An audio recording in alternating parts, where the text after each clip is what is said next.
This call is now being recorded. Vamos agora para a segunda parte da aula. Vamos ver aqui a sociedade empresária individual, que nós já vimos, mas só para a gente falar sobre aquele quadrinho. É o artigo 972 do Código Civil, que diz o seguinte: podem exercer atividade de empresários os que estiverem em pleno gozo da capacidade civil e não forem legalmente impedidos. Aí nós temos aí os requisitos, né? O sujeito capaz, artigo 5º do Código Civil, a exceção está no artigo 974 a 976, tá? Artigo 5º diz o seguinte: a menoridade cessa aos 18 anos completos, quando a pessoa fica habilitada à prática de todos os atos da vida civil. B, livre de impedimentos, está aqui. Então, o livre de impedimentos, olhar os artigos 972 a 976 do Código Civil de 2000. Muito bem. Impedidos de abrir empresas são os falidos, empresários individual e sócios com responsabilidade ilimitada. Bem, importante aqui, o que eu queria chegar era aqui, para a gente ver essa diferenciação aqui.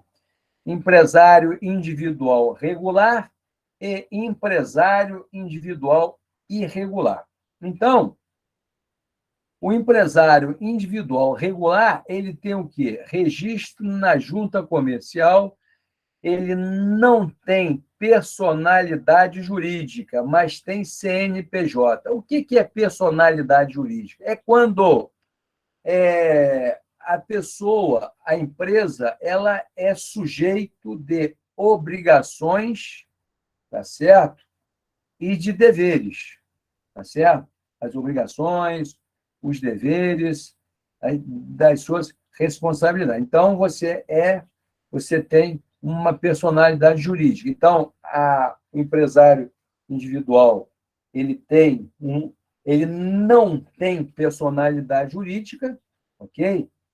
A empresa, então, porque a responsabilidade recai sobre os sócios diretamente, mas ele é obrigado a abrir CNPJ. Então, o empresário individual, ele pode falir, o regular, pode pedir recuperação judicial e pode pedir a falência do devedor.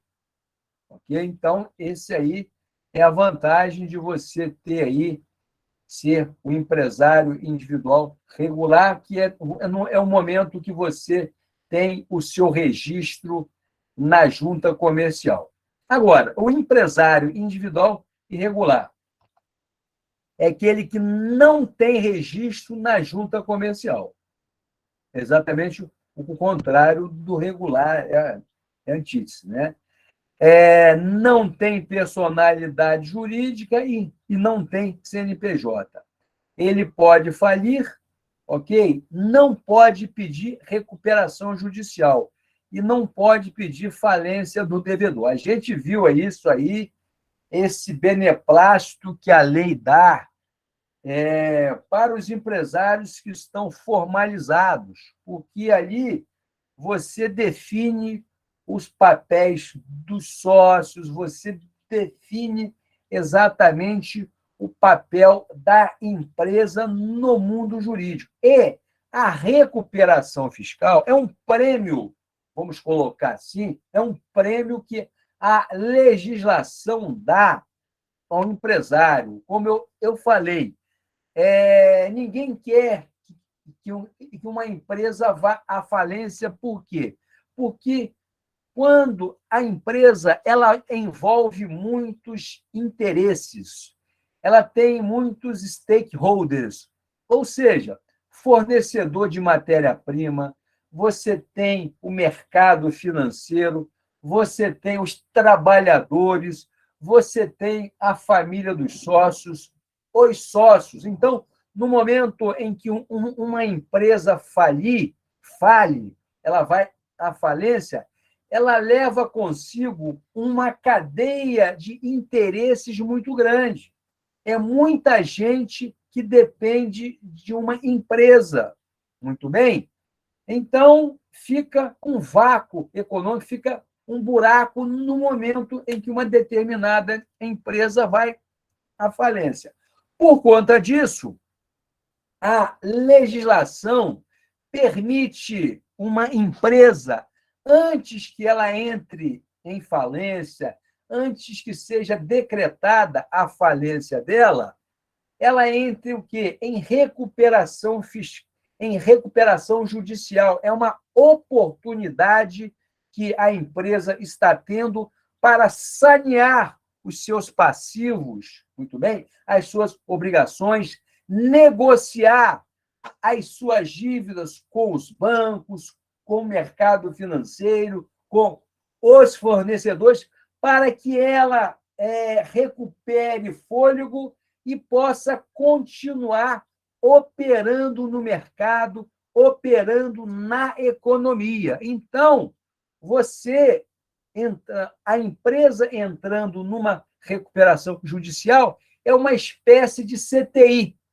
Antes da empresa ir a óbito, a lei permite que ela entre no CTI e recupere a sua musculatura, recupere o seu fôlego, as suas forças, para que ela continue empregando, para que ela continue gerando imposto, renda, muito bem, e dando lucro à sociedade.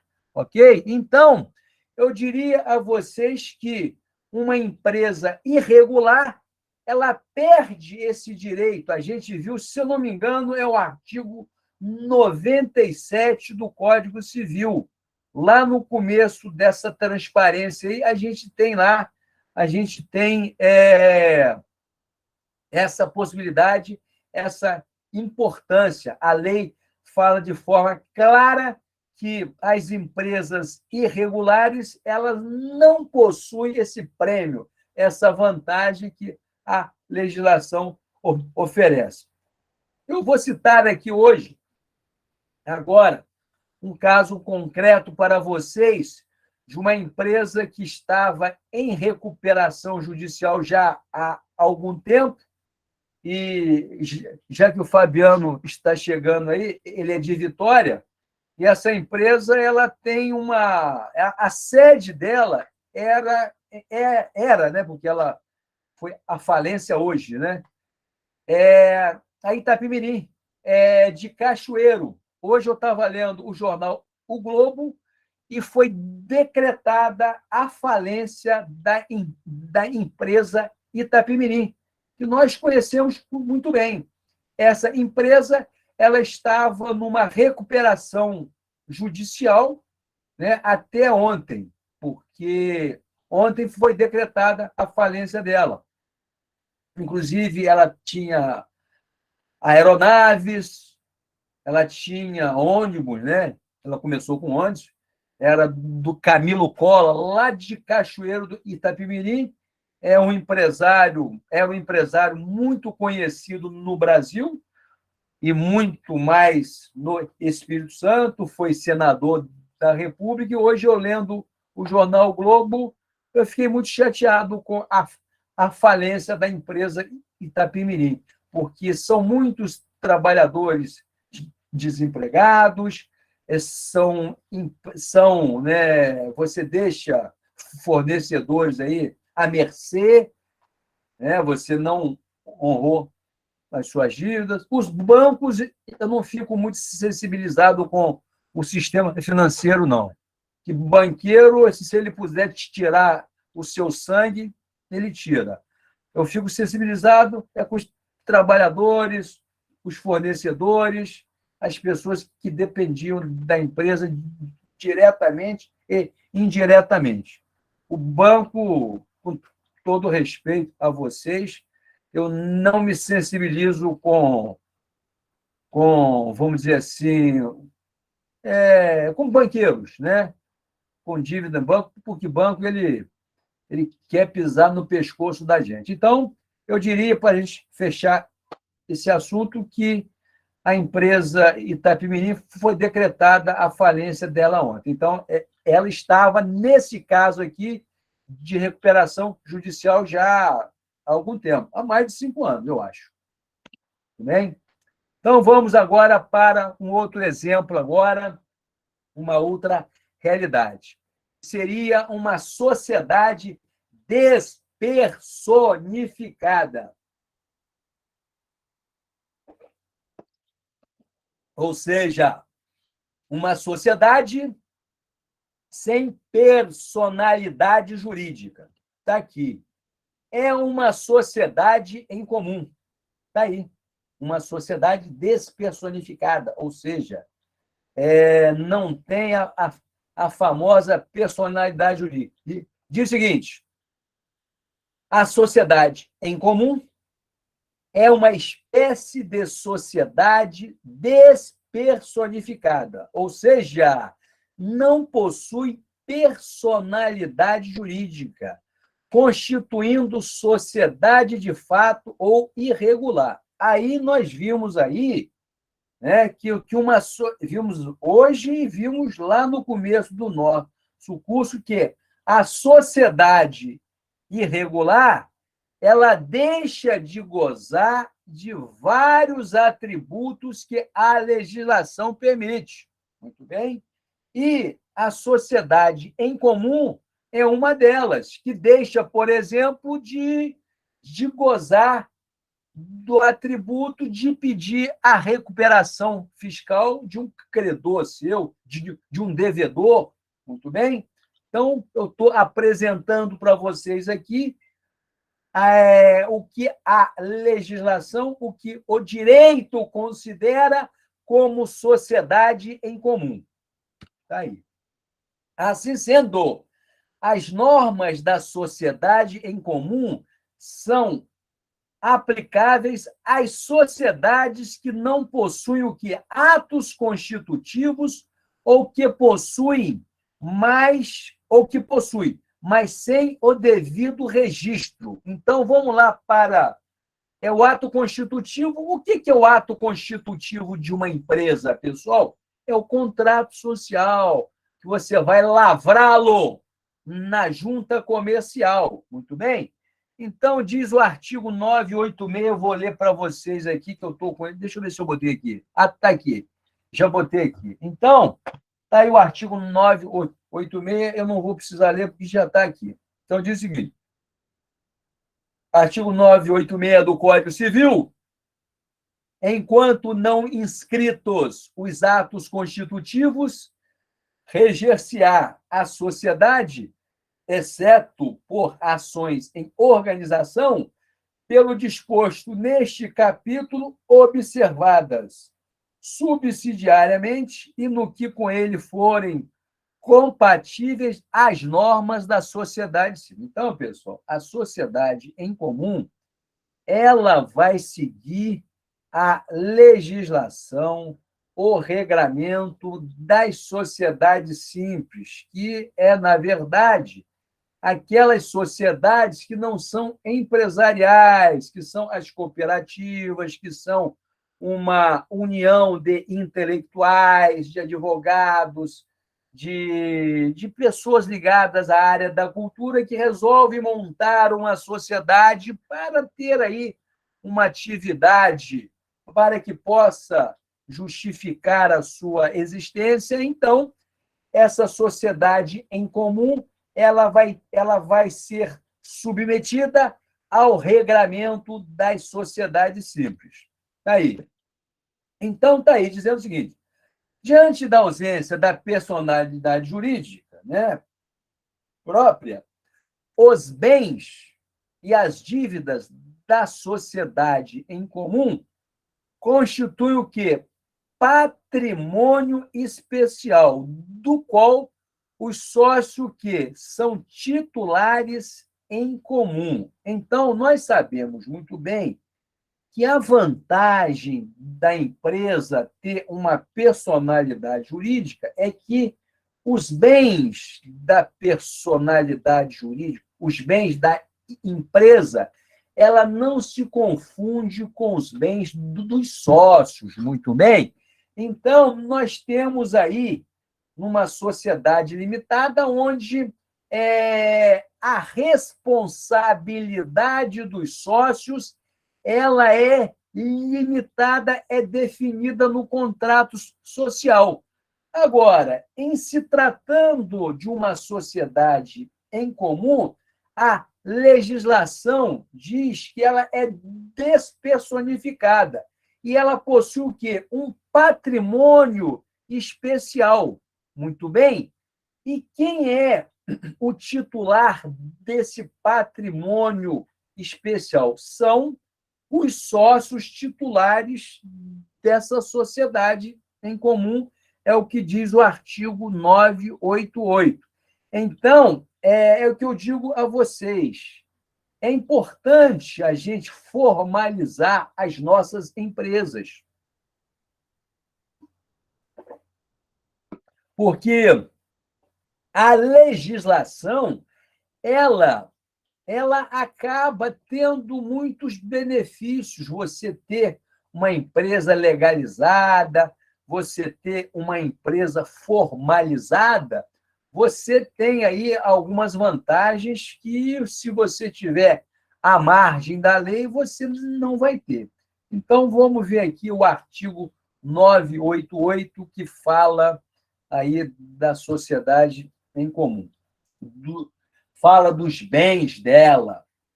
Diz o seguinte: os bens e dívidas sociais constituem patrimônio especial do qual que os sócios são titulares em comum. Então, numa sociedade em comum, numa sociedade despersonificada, ou seja, sem personalidade jurídica, ela possui o patrimônio, sim, ela possui o que a legislação chama de patrimônio especial, e os sócios são titulares. Muito bem?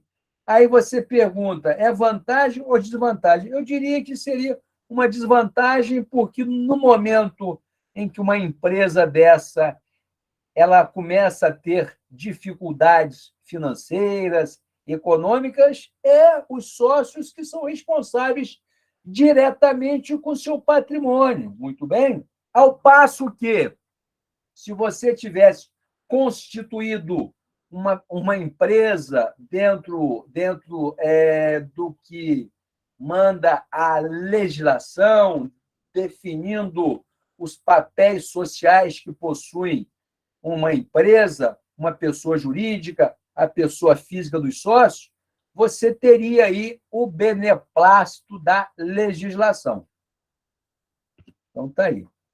Assim sendo, eu estou um pouco d'água aqui.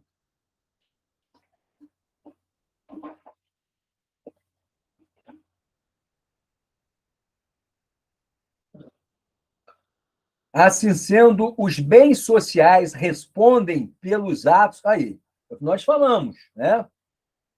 Assim sendo, os bens sociais respondem pelos atos de gestão praticados por qualquer dos sócios. Olha só que loucura.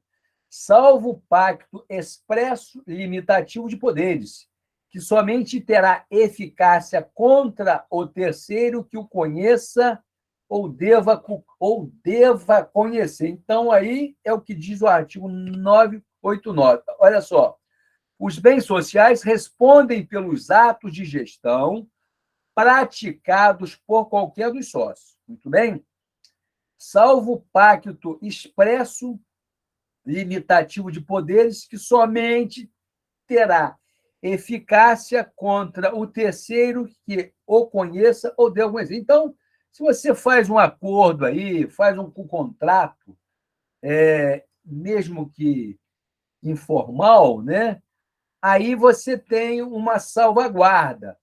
Todavia, o que, no momento de dificuldade financeira e econômica da sociedade comum, os bens sociais eles vão responder. Os bens da sociedade comum, que é o patrimônio especial, eles responderão pelas obrigações que a empresa criou, gerou, ok? Então, os sócios entram aí com o seu patrimônio pessoal também, isso é muito grave, para mim vamos dizer assim, não é uma coisa muito interessante, tá certo?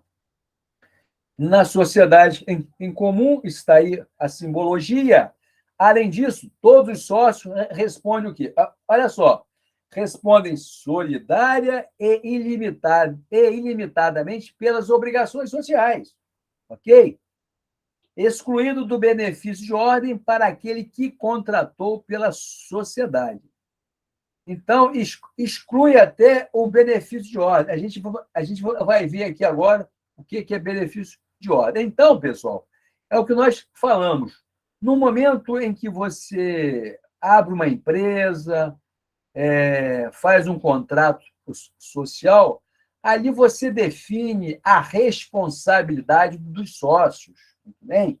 Então, qualquer problema que houver na empresa, se não houver má-fé, a responsabilidade do sócio é limitada ao seu capital social, à sua cota. O seu patrimônio particular ele não entra para adimplir a dívida da empresa. Não entra.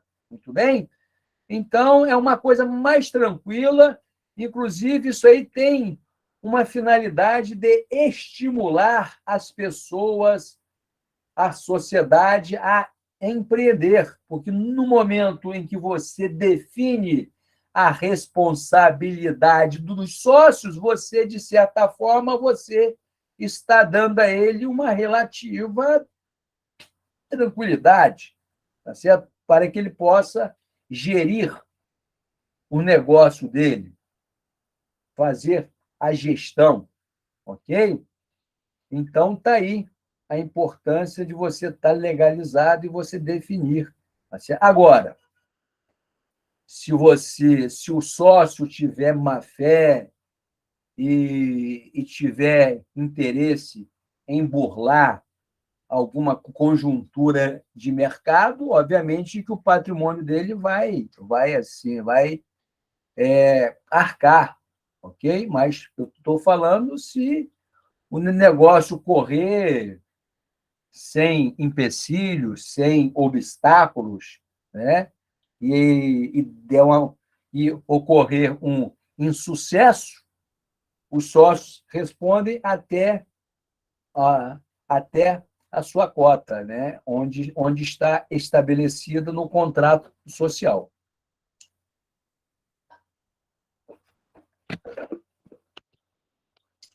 Está aí dizendo aí, artigo 990, que todos os sócios respondem solidária e ilimitadamente pelas obrigações sociais, excluídos do benefício de ordem previsto no artigo 1024, aquele que contratou pela sociedade. O benefício de ordem é aquele que você aí, a legislação, ela dá essa possibilidade de você escolher, tá certo? Para executar uma determinada pessoa. É o que está aqui, né? Então, o benefício de ordem é o seguinte, exemplo prático. Um exemplo prático aqui. Em um contrato de fiança, o fiador pode invocar primeiro o quê? A execução de bens do devedor principal, o qual deve ser exigido até a contestação, nomeando bens do devedor no mesmo município. O contrato de fiança é, irretorquivelmente, uma das fontes das relações obrigacionais que mais suscitam insegurança e incutem temor naqueles que assumem a posição de fiador em um liame contratual. Então, diz aí, como pontifica Pablo Stouzy, com cristalina propriedade. A fiança trata-se de um negócio, sem sombra de dúvida, economicamente perigoso para o fiador por permitir ao credor manifestar toda a sua ferocidade creditória em face de alguém que não é, em verdade, o titular da dívida. Então, no caso que a gente salientou lá da sociedade em comum, caso tenha uma situação de fiança, tal, a lei ela exclui essa possibilidade de benefício de ordem. Ou seja, eu primeiro eu vou executar fulano e depois eu executo cicrano. Não. Em se tratando de uma sociedade despersonificada, acaba o benefício de ordem. O credor pode executar quem ele quiser. Não precisa obedecer, vamos colocar assim, essa hierarquia. Ok? Então, está aí. Aqui fala sobre o fiador, que não interessa só para a questão do benefício de ordem, aí não está muito. Tá certo? Fiador que é legal, benefício de ordem, a que se refere de antigo, deve nominar bem e nomeador. Muito bem. Tá? Sociedade, senão depois. Não pode. Então, aqui, o artigo 1024, ele já faz aqui uma. Ele diz o seguinte: os bens particulares dos sócios não podem ser executados por dívida da sociedade, que tem o quê? Um patrimônio especial, senão depois de executado os bens sociais. Os bens sociais são os bens que possuem a sociedade. Aí está dizendo o seguinte: por se tratar de sociedade de fato ou irregular, os sócios da sociedade em comum nas relações entre si ou com terceiros, somente por escrito, podem provar a existência da sociedade, mas os terceiros podem prová-la de qualquer modo. Então, está aqui. Traz somente por escrito. Está aqui. Então, o artigo 987. Os sócios, nas relações entre si ou com terceiros, somente por escrito, podem o quê? Podem provar a existência da sociedade, mas os terceiros podem prová-la de qualquer modo. Então, é o que está dizendo aí a legislação do Código Civil. Ok? Então, eu aqui vou parar aqui para a gente fazer uns exercícios aqui. Deixa eu findar a gravação aqui, para a gente fazer um exercício aqui.